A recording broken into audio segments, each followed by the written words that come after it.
सौतेली सास पार्ट 1।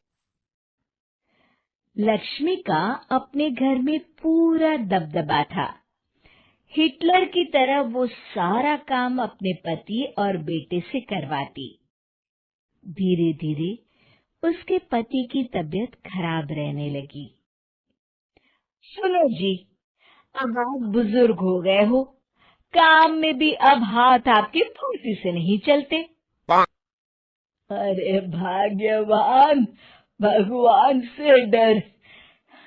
तुझसे मैंने शादी अपने इकलौते बेटे के अच्छे पालन पोषण के लिए की थी, लेकिन तूने उसका बेड़ा गर्क कर दिया।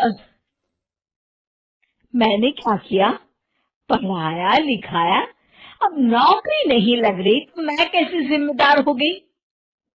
अब घर में बैठकर रोटी तोड़ रहा था तो मैंने कहा काम ही कर लो। एक तो भला करो और ऊपर से बातें सुनो। तभी सारंग वहां आ जाता है। बहुत भूख लगी है माँ, कुछ खाने को दे दो। अब तुम्हारे पापा कहाँ तो चल नहीं रहा है। मैं ही जा रही हूँ आज किचन में, बनाती हूँ कुछ। हे भगवान, कैसे होगा इतना काम मुझसे।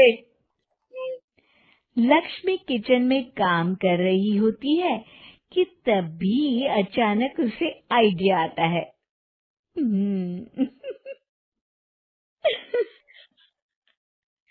अरे मैं भी ना, अरे यहाँ तो फ्री की नौकरानी ला सकती हूँ मैं, फिर मैं क्यों खाना बना रही हूँ। उस दिन लक्ष्मी सारंग की पसंद का खाना बनाती है और बैठकर उसे बड़े ही प्यार से खिलाती है। खा ले बेटा, खा ले, पेट भर के खा ले। मैं तेरे लिए ना गर्मा गर्म रोटियां लाती हूँ। सारंग और उसके पिता एक दूसरे की ओर बड़े ही हैरानी से देखते हैं।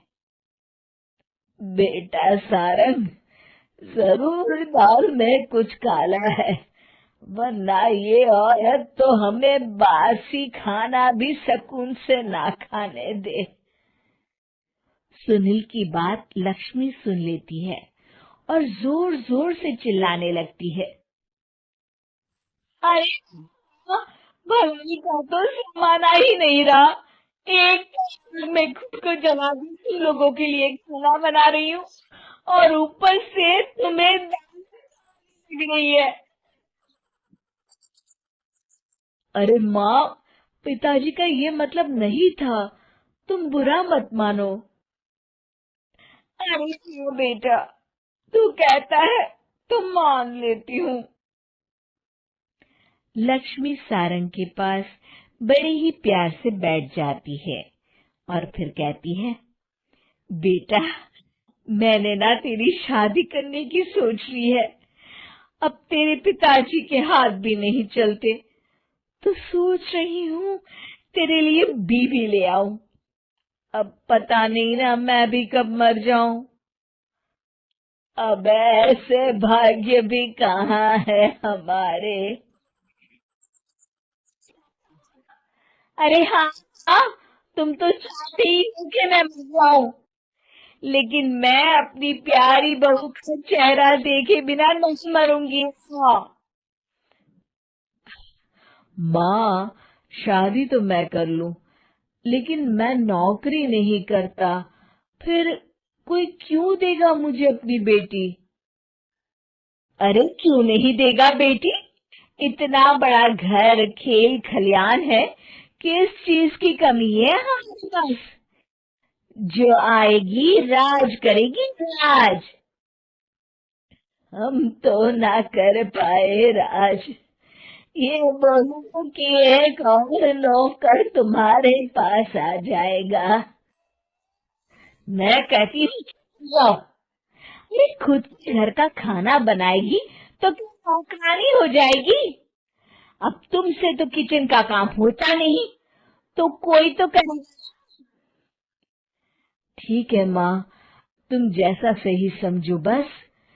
अब मेरी एक शर्त है, लड़की जो भी हो वो दिखने में कैसी भी हो या कहीं की भी हो, बस पढ़ी लिखी होनी चाहिए।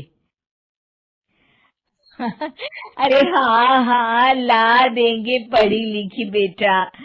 मैंने कौन सा काम करवाना है उससे। हाँ।